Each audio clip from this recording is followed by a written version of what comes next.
Sau gần 2 năm chờ đợi, series kinh dị sinh tồn From cuối cùng cũng đã quay trở lại với mùa 4. Mùa này, cư dân của thị trấn không chỉ khám phá ra nhiều sự thật kinh hoàng hơn, mà còn phải đối mặt với những hiện tượng quái dị vượt xa sức tưởng tượng. Ở mùa trước, cảnh sát trưởng Boyd cuối cùng cũng giết được một con quái vật khủng bố. Mọi người đều nghĩ đây là chiến thắng lớn nhất từ khi bị mắc kẹt tại thị trấn. Nhưng không ai ngờ rằng, đó không phải là kết thúc, mà chỉ là lời mở đầu cho một vòng tuyệt vọng mới. Cuối mùa trước, Boyd liều mạng xông vào đường hầm, thế nhưng lại phát hiện ra một sự thật đáng sợ. Con quái vật mà chính tay ông giết chết đã sống lại trong bụng của Fatima. Thế giới quan của Boyd hoàn toàn sụp đổ. Fatima lúc này đã mang thai đến tháng thứ 10, rơi vào trạng thái tuyệt vọng cùng cực. Sau khi bị một người phụ nữ toàn thân đầy máu cưỡng ép sinh con rồi ôm vào trong đường hầm tối tăm, Fatima từng ngây thơ nghĩ rằng sinh linh bé nhỏ trong bụng mình sẽ mang lại hy vọng cho cả thị trấn. Nhưng giờ đây, xem ra thứ mình đang mang thai có thể là một con quái vật mới, một tai họa mới. Con trai của Boyd là Eric lập tức ôm chặt lấy vợ mình, cố gắng trấn an cô, nhưng vẫn cũng không thể xoa dịu được nỗi sợ hãi đang ăn mòn tâm trí Fatima. Nhìn hai vợ chồng rời đi, cảnh sát phó Kenny lập tức cầm đèn tiến xuống đường hầm để tìm Boyd. Trong lúc đang dò dẫm giữa bóng tối thì bất ngờ bị Boyd bịt chặt miệng lại. Ông lập tức ra hiệu cho Kenny tuyệt đối đừng lên tiếng. Kết quả, phía sau quái vật mặt cười đột nhiên xuất hiện. It's nice to see you again. Boyd và Kenny kinh hãi, lập tức cắm đầu bỏ chạy khỏi tầng hầm. Kenny hoàn toàn không thể hiểu nổi. Rõ ràng họ đã tận mắt nhìn thấy con quái vật đó bị thiêu chết, vậy tại sao nó vẫn còn sống? Khuôn mặt Boyd đầy sự tuyệt vọng, bởi chính ông đã nhìn thấy thứ đó lớn lên từ một quả bóng máu trong đường hầm. Mà ở một diễn biến khác trong rừng, Julie từ tương lai bất ngờ tìm thấy bố mình là Jim. Cô hoảng loạn cảnh báo bố phải cực kỳ cẩn thận, nhưng chưa kịp nói hết câu, một người đàn ông mặc áo vàng xuất hiện, hắn còn đáng sợ hơn cả những con quái vật.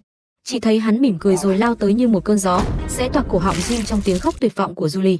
Hắn vẫn bình thản nói, một khi câu chuyện đã được viết ra thì không thể thay đổi. Dù Julie đến từ thời điểm nào đi nữa, cô cũng không thể cứu được bố mình. Sau đó, hắn bước về phía Jim đang hấp hối rồi nói, thật đáng tiếc vì anh sẽ không được chứng kiến phần tiếp theo. Bởi phần sau mới là phần ta thích nhất. Khung cảnh lại chuyển sang đường cao tốc bên ngoài thị trấn. Một người đàn ông buộc phải xuống xe vì có một cái cây khổng lồ đổ chắn ngang đường. Xem ra Fromville sắp có thêm cư dân mới. Cảnh sát trưởng Boyd vừa trở về văn phòng đã lập tức gom toàn bộ số đạn được thu thập trước đó. Kenny đứng bên cạnh với vẻ mặt khó hiểu. Boyd lúc này căng thẳng đến cực độ. Ông cố giữ bình tĩnh rồi giải thích. Sau khi nhìn thấy quái vật hồi sinh, Boyd hiểu rằng bọn chúng vốn không thể bị giết. Điều duy nhất cư dân nơi đây có thể làm là lựa chọn cách mình chết. Vì thế, Boyd muốn chia đạn cho toàn bộ người dân trong thị trấn, mỗi người một viên. Kenny chết lặng. Người đàn ông trước mặt anh, vị lãnh đạo mạnh mẽ nhất thị trấn, từng dẫn dắt tất cả chiến đấu để sinh tồn, giờ lại bi quan như vậy. Kenny nói ra một con số, trong thị trấn còn 47 người sống sót, và ở trong câu chuyện mùa trước, Elgin vẫn bị ám ảnh bởi người phụ nữ bí ẩn đã thao túng mình trước đó. Chính điều này đã dụ Fatima đến nơi sinh quái thai, ngay cả Elgin cũng bị tẩy não. Sarah thậm chí còn dùng đến biện pháp cực đoan để tra hỏi nơi giấu Fatima. Không lâu sau, bác sĩ Christie đã đến ngôi nhà chung. Mặc dù Elgin đã phạm sai lầm lớn nhưng không đến nỗi phải chết. Tình hình hiện tại xem như hắn đã bị trừng phạt, mắt trái của hắn trong quá trình thẩm vấn đã bị Sarah hủy hoại. Christie kiểm tra vết thương. Cô xác nhận con mắt đó không thể cứu được nữa, giờ chỉ có thể khâu vết thương lại để ngăn nhiễm trùng lan rộng. Elgin lúc này vô cùng suy sụp vì sự ngu ngốc của mình, nhưng Christie hiểu rõ, Elgin chỉ là nạn nhân của một trò thao túng tâm trí, và chắc chắn hắn sẽ không phải người cuối cùng, và người duy nhất có thể giải mã chính là Tabitha. Mùa trước, Tabitha và Jay cuối cùng cũng phát hiện ra một sự thật đáng sợ. Đây không phải lần đầu tiên họ đến thị trấn. Linh hồn của cả hai đã bị mắc kẹt trong một vòng luân hồi vô tận suốt nhiều kiếp. Còn những con quái vật lang thang trong đêm thật ra là kết quả của một nghi lễ hiến tế trẻ em để đổi lấy sự sống bất tử. Qua nhiều kiếp trước, Jade và Tabitha luôn tìm cách giải cứu linh hồn những đứa trẻ bị giam cầm. Sau khi Tabitha trở về từ khu rừng, Ethan và Julie lập tức chạy đến ôm lấy mẹ. Cả ngày hôm nay, họ vẫn chưa nhìn thấy Jim bố mình. Julie bắt đầu cảm thấy bất an, nhưng Tabitha cũng không biết chuyện gì đã xảy ra. Và điều mà cả ba người không hề hay biết là Jim sẽ không bao giờ quay trở lại nữa. Đúng lúc họ chuẩn bị về nhà, bỗng chuyển tới tiếng phanh xe gấp. Một chiếc xe mất lái lao thẳng vào văn phòng cảnh sát trưởng. Sau tiếng va chạm kinh hoàng, thân xe gần như biến dạng hoàn toàn, tài xế gục bất động trên vô lăng. Còn cô gái ngồi ghế phụ bị mắc kẹt bên trong, cổ bị một mảnh kính cắt vào. Mọi người cố gắng cứu người, ai cũng phụ một tay. Sau khi mở cửa xe lại bẻ gãy ghế phụ rồi nhanh chóng kéo cô gái bị thương ra ngoài. Không lâu sau, Marie lái xe cứu thương tới nơi.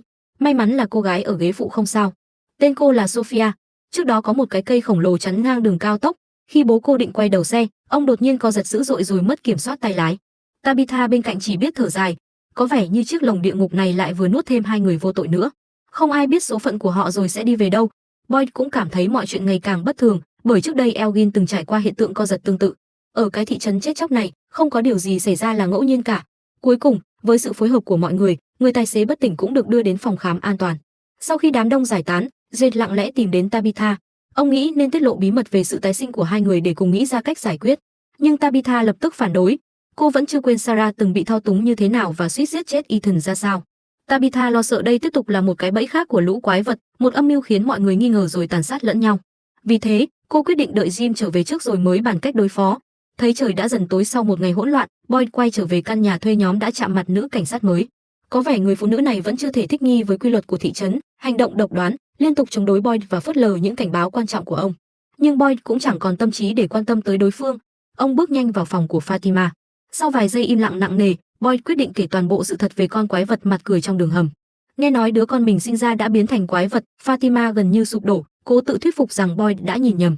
Nhưng Boyd khẳng định ông tận mắt chứng kiến, và Kenny cũng nhìn thấy thứ đó. Fatima cuối cùng không thể chịu đựng thêm được nữa. Ngay từ khi mang thai, cô đã luôn cảm thấy có thứ gì đó tà ác đang lớn dần bên trong cơ thể mình, nhưng không ai tin cô. Fatima vừa khóc vừa lao vào phòng tắm, muốn dùng nước rửa sạch sự bẩn thỉu và ghê tởm trên cơ thể. Và lời của trách của Fatima làm cho Boyd hoàn toàn suy sụp. Ông quay sang dì John rồi cay đắng nói rằng cô gái mới đến hôm nay sớm muộn gì cũng sẽ chết ở đây. Trước kia, Boyd luôn tin rằng nếu đủ cố gắng người tốt rồi sẽ chiến thắng. Nhưng nơi này vốn chưa từng có ý định để bất kỳ ai sống sót. Christy thật sự không thể nghe thêm nữa. Cô tức giận phản bác Boyd. Ông không có quyền gục ngã ngay lúc này, bởi Boyd là thủ lĩnh của cả thị trấn. Nếu ngay cả ông cũng mất niềm tin, người dân sẽ nhanh chóng rơi vào tuyệt vọng rồi tự hủy diệt lẫn nhau còn nhanh hơn cả khi bị quái vật săn đuổi. Đến lúc này, Boyd không thể chống đỡ được nữa. Người đàn ông luôn mạnh mẽ ấy bật khóc như một đứa trẻ, tâm sự hết nỗi đau với con trai. Rõ ràng sự hồi sinh của quái vật mặt cười đã trở thành cú đánh chí mạng vào tinh thần của Boyd. Khi đêm đến, Sophia đang cầu nguyện cho bố mình trong phòng khám. Sau đó cô tìm Kenny muốn mượn điện thoại để báo bình an cho mẹ. Cô còn ngây thơ nghĩ rằng sáng mai bố mình sẽ tỉnh lại. Khuôn mặt Kenny đầy vẻ bất đắc dĩ, không biết phải giải thích thế nào cho Sophia hiểu được sự đáng sợ của thị trấn này. Kenny nói ban đêm ở đây sẽ xuất hiện quái vật. Sophia định kéo rèm cửa xuống, Kenny lập tức ngăn lại. Đây không phải trò đùa, chỉ cần tháo tấm rèm xuống, đám quái vật ngoài kia sẽ lập tức xông vào phòng khám. Điều kỳ lạ là sau khi nghe tất cả những chuyện kinh hoàng đó, Sophia không hề hoảng loạn. Ngược lại, cô còn an ủi Kenny rồi kéo anh cùng cầu nguyện với mình. Sophia tin rằng cầu nguyện có thể xoa dịu nỗi sợ hãi lớn nhất trong lòng con người, đồng thời giúp linh hồn được bình yên vĩnh cửu. Trong khi đó, Tabitha vẫn đứng trước cửa nhà với vẻ mặt đầy bất an. Đã rất khuya rồi nhưng Jim vẫn chưa trở về.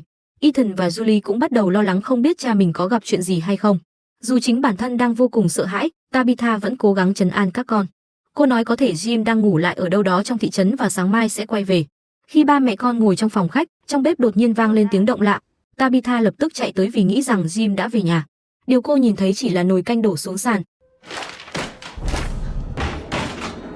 Nhưng điều mà mọi người không biết là mọi nỗi sợ hãi và tuyệt vọng tại thị trấn này đều đến từ một kẻ vô hình đứng sau thao túng. Sau khi xác nhận Kenny đã ngủ say, Sophia quay lại bên giường bệnh của bố mình rồi nói vài câu trong không khí. Người đàn ông nằm bất động trên giường đột nhiên mở mắt. Sophia nói, cảm ơn ông đã hoàn thành vai trò của mình. Không ai ngờ rằng người đàn ông áo vàng giết chết Jim trước đó đã cởi bỏ áo khoác. Ở nơi không có ai nhìn thấy, sau đó xương cốt toàn thân bắt đầu co giật và biến dạng dữ dội. Cho tới khi hoàn toàn biến thành hình dạng của Sophia. Thì ra con quái vật áo vàng đã cải trang thành một cô gái lạc đường để lên xe của người đàn ông kia. Sau đó mới dẫn tới vụ tai nạn xe hơi ban ngày. Bằng cách đó, hắn thành công trà trộn vào thị trấn với thân phận một nạn nhân yếu đuối. Còn người đàn ông đã hoàn thành nhiệm vụ thì lập tức bị quái vật giết chết. Khi Kenny tỉnh dậy thì ngạc nhiên khi thấy Sophia đã biến mất. Nhìn ra ngoài thấy cửa phòng khám đang mở toang. Kenny lập tức lao ra ngoài, phát hiện Sophia đang đứng giữa bóng tối, xung quanh còn có vài con quỷ đang chậm rãi đi lại. Kenny vội kéo cô nhanh chóng trở vào nhà. Ban đầu Kenny còn định nổi giận vì Sophia không nghe lời. Không ngờ Sophia bật khóc nức nở nói rằng bố cô đã chết. Nhìn cô gái đáng thương vừa mất người thân, Kenny cũng không nỡ trách móc thêm. Trong khi đó, Boyd đã ngồi khóc suốt cả đêm trong phòng khách. Khi nhìn thấy Elgin với mắt trái quấn đầy băng gạc, Boyd quyết định phải nói chuyện rõ ràng với hắn. Ông biết người dân trong thị trấn sớm muộn cũng sẽ tò mò về vết thương đó. Vì vậy Boyd yêu cầu Elgin phải nói dối. Tất cả là để bảo vệ Fatima. Nếu không, ông sẽ tiết lộ sự thật rằng chính Elgin đã gián tiếp hại người. Thậm chí Boyd còn đe dọa sẽ nhốt hắn vào phòng kín cùng đám quỷ ngoài kia.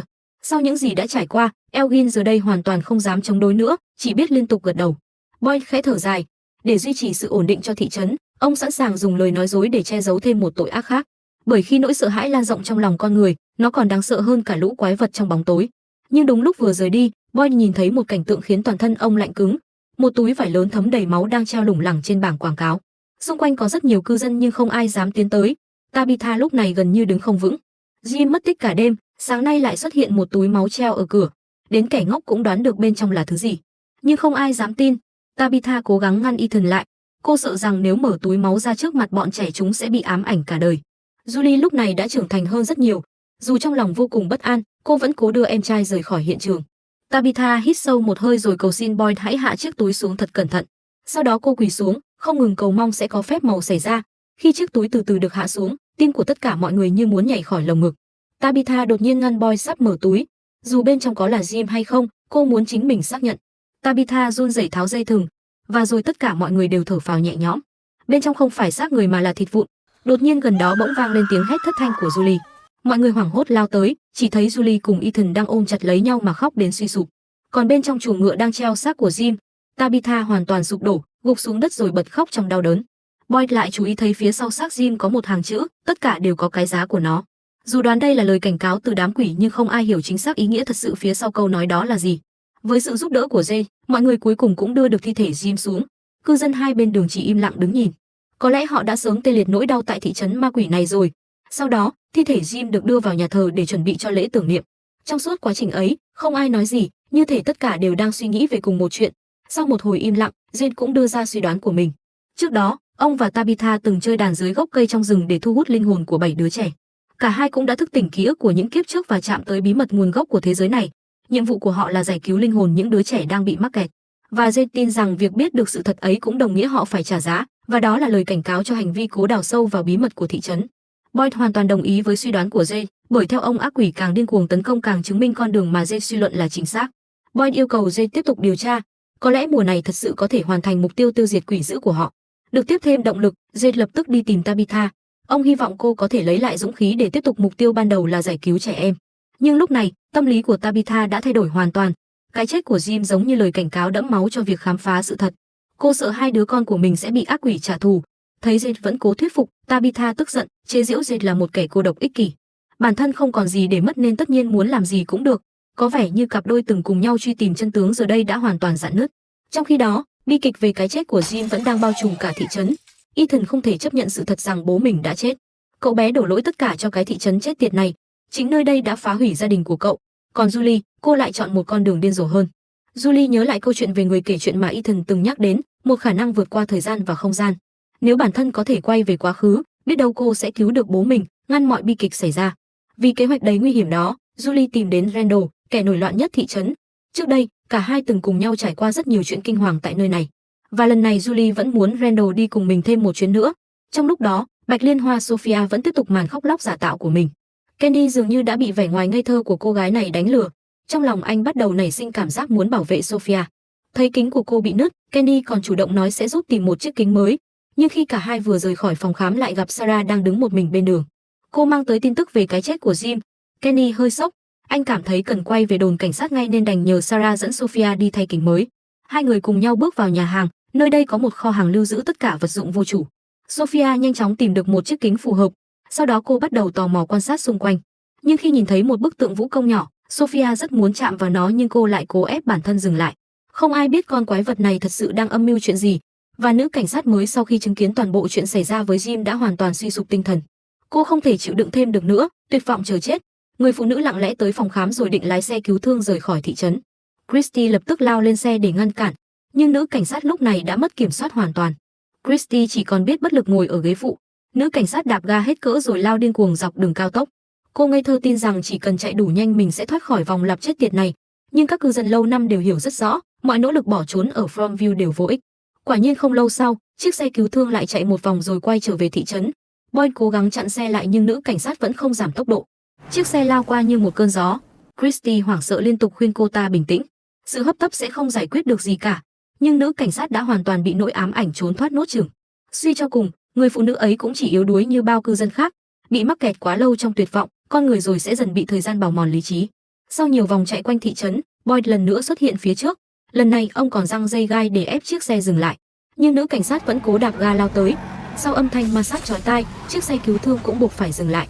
Hành trình trốn chạy điên cuồng của cô kết thúc. Boyd tức giận đến cực điểm, lập tức còng tay nữ cảnh sát lại. Nếu ông không tự mình ngăn cản, không ai biết chuyện kinh khủng gì sẽ xảy ra tiếp theo. Mà ở sâu trong khu rừng, kế hoạch xuyên không của Julie và Randall cũng đang tiến hành. Không lâu sau, cả hai đã tới khu vực vòng đá bí ẩn.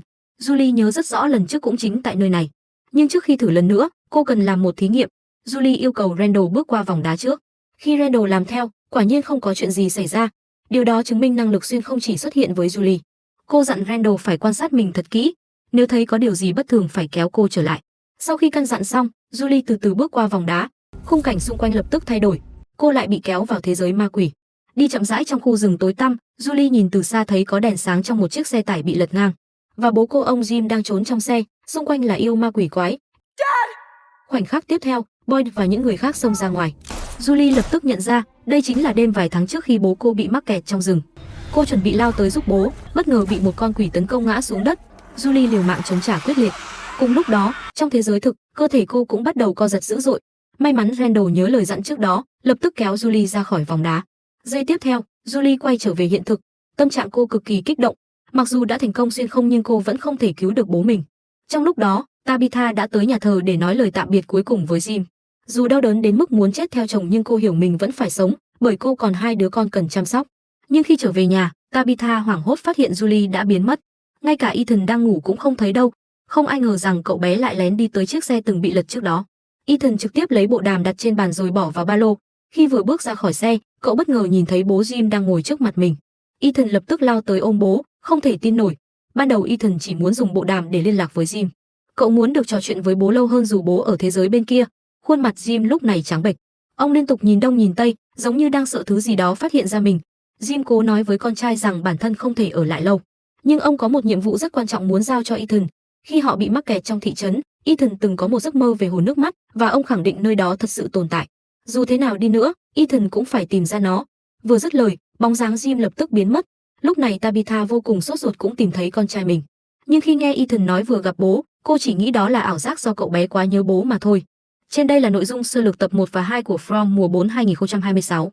Mùa này vẫn giữ đúng phong cách quen thuộc của series, liên tục mở ra những bí ẩn mới. Đặc biệt, những món đồ cũ mà Sophia chú ý tới rất có thể sẽ đóng vai trò quan trọng về sau, khá giống chiếc hộp nhạc bí ẩn ở mùa trước. Ngoài ra, hồ nước mắt mà Jim nhắc tới cũng khiến nhiều người tò mò.